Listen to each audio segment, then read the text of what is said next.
시청자 여러분, 12월 21일 토요일 밤 지금 11시 30분입니다. 저녁길의 안보정론 마지막 뉴스가 되겠습니다. 여러분들 잘 아시다시피 청와대가 지금 마비된 상태라고 합니다. 그럴 수밖에 없는 것이요. 지금 이런 식으로 넘어가면 우리 자유한국당이 어제 처음으로 탄핵이라는 말을 공식 대변인 논평에서 쓰기 시작했습니다. 그만큼 사태의 심각성이 매우 커져가고 있어요.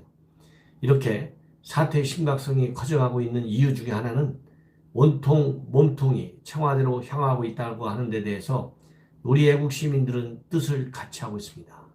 이러한 몸통 청와대 과연 어떻게 둘 것인가?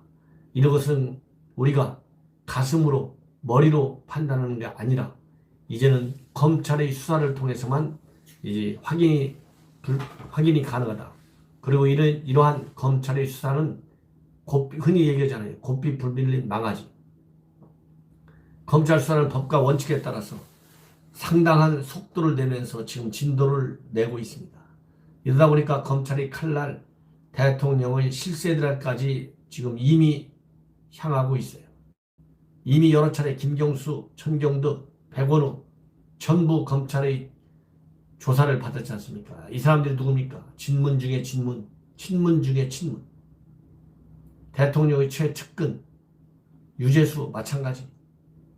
구속돼 있어요. 유재수는. 조국 구속이 이제 눈앞에 왔다고 볼 수 있을 정도로 사태는 심각해져가고 있습니다. 이러다 보니까 지금 청와대가 과연 제대로 기능하느냐?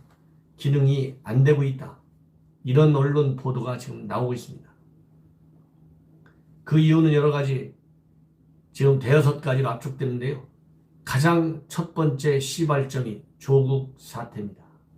이 조국 사태는 개인 일가의 비리로 되어 있었죠. 그러나 일가 비리는 한두 개가 아니에요. 입학 비리, 사모펀드 비리, 학원 비리 등등 이러한 단순한 일가의 비리가 조국을 수사하다 보니까 고구마 넝쿨 끌어올라오듯이 여기저기로 퍼져갖고 제1차로 퍼지기 시작한 것이 조국이 민정수석할 때 있었던 유재수 감찰 무마 사건입니다. 이 유재수 감찰 무마 사건, 당시는 유재수라고 하는 사람이 실세의 배경으로 전혀 징계조차도 받지 않고 오히려 승승장구하는 그야말로 고속 승진을 해왔지만 이 꼬리가 길다 보니까 결국 잡혀가지고 이제는 구속되어 있습니다. 얼마나 심각합니까? 조국은 부인, 조카, 동생 다 구속됐죠. 유재수 구속됐죠. 그 다음에 버닝썬 사건에서 시작한 윤총경이라고 하는 경찰총장, 이 사람도 구속돼서 과연 윤 총장이라고 하는 사람은 윤구근 이 사람이 과연 조국 비리와 어느 정도 직결되어 있는지는 검찰의 수사를 좀 더 기다려봐야 하는 상황으로 지금 빠져 있습니다. 그 다음에는 조국은 아니지만 몸통이라고 지금 사람들이 생각하고 있는 그 몸통의 동생 SM그룹에 특별히 채용됐다고 하는 채용 비리 의혹이 불거진 상태예요. 그 회사 SM그룹 특혜에는 대통령의 동생뿐만 아니고 총리의 동생까지도 대표자로 관계회사의 대표라는 자리를 꿰차고 있었어요. 그 다음에 함영수사 울산시장 선거에 개입한 사건, 지금 일파만가 커지고 있고 그 비리의 의혹은 상당히 지금 사실에 가깝게 밝혀지고 있다. 저는 그렇게 생각합니다. 지금 과거와 달리 피의사실 유포, 즉 수사공보 규정을 바꿈으로 인해서 우리 언론에 제대로 검찰발로 뉴스가 나오지 않아서 그렇지, 이미 언론에서 다양한 방법으로 취재한 바에 의하면 이 함영수사 울산시장 선거 개입 사실인 것일 가능성이 매우 높아져 있습니다. 이제 남아있는 사람이 누굽니까? 송철호가 남아있고 송철호 위에 조국이 남아있습니다. 조국 위에 임종서가 남아 있어요. 이러한 단계적 수순을 밟으면서 검찰의 수사 수위가 높아지고 이제 범죄 행위의 여부는 이제 확실하게 곧 나타날 것으로 보입니다. 그 다음에 유재수 감찰부마 사건은 이미 여러분들께 말씀을 드렸지 않습니까? 그리고 우리들 병원에 대한 특혜 대출, 이 특혜 대출 과정에서 친문 인사들이 어느 정도로 개입했느냐, 이것이 이제 밝혀져야 돼요. 그 다음에는 대통령의 딸 문다혜 씨의 가족 해외 이주 문제, 그 다음에 아들 준용 문제에 관해서도 이게 시한폭탄이 될 가능성이 많아요.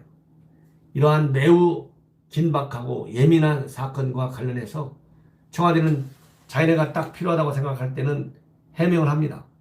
그러나 이런 해명이 추후에 보면 왜곡된 해명이에요. 그렇기 때문에 청와대 해명은 신뢰를 잃은 지 오래입니다.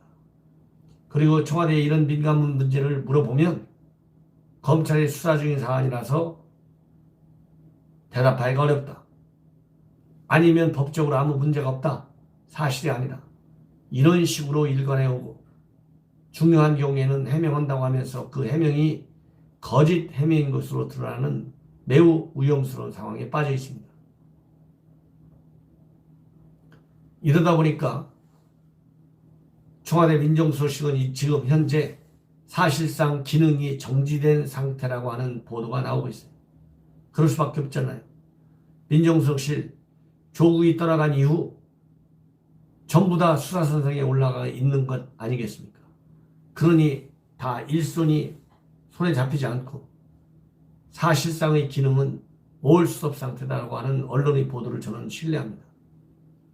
그리고 대통령은 이렇게 직간접적으로 측근들이 많이 개입되어 있는 이런 사건이지 않습니까?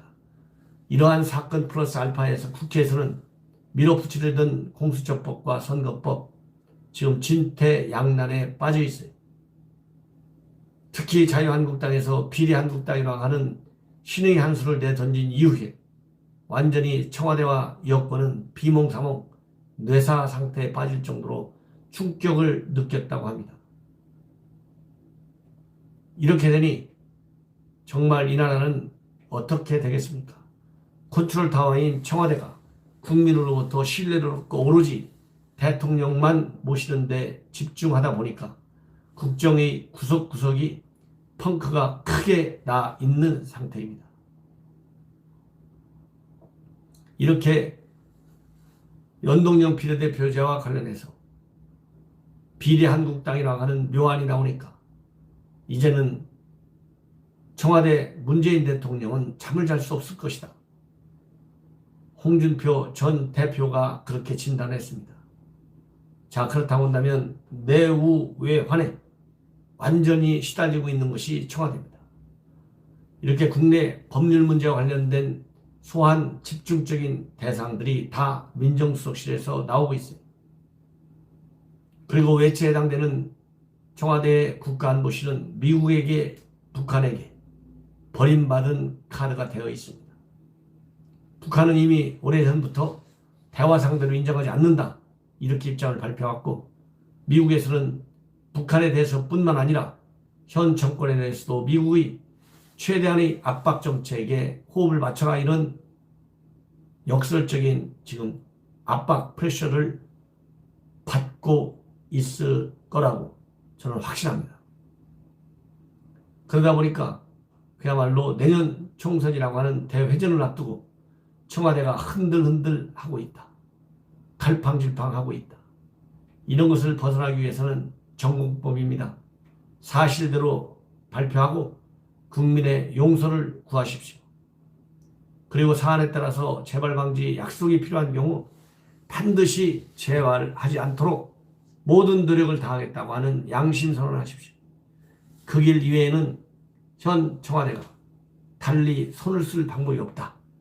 꼼수를 부리다 보면 결국 계속 코너에 몰릴 수밖에 없다고 하는 것이 저의 판단입니다. 그리고 이러한 전국의 난박상과 관련해서 우리 자유한국당은 이미 친문 3종 게이트 검찰에 고소 고발하는 상태입니다. 그리고 오늘 울산 집회에 있었지 않습니까? 제가 어제 국회에서 있었던 집회에서도 신재철 원내대표가 기가 막힌 새로운 말을 만들어냈어요. 하대강, 이 3대 비리, 하명 의혹, 하명 수사 의혹, 울산시장, 대출 비리, 우리들은행 1,400억, 감찰 비리, 유재수 감찰, 이 하대강을 반드시 밝혀내겠다 하는 것이 자유한국당의 불굴의 의지입니다.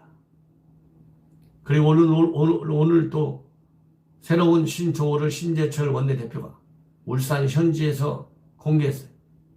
신오적. 그래서 이미 연동형 비례대표제에 의해서 정치 생명을 연장하는 데만 급급하고 있는 중진들, 심상정, 손학규, 그 다음에 정동영, 박지원, 그 다음에 플러스 1 국회의장, 이렇게 신재철 원내대표가 오명을 신오적이다 이렇게 밝히고 나섰습니다.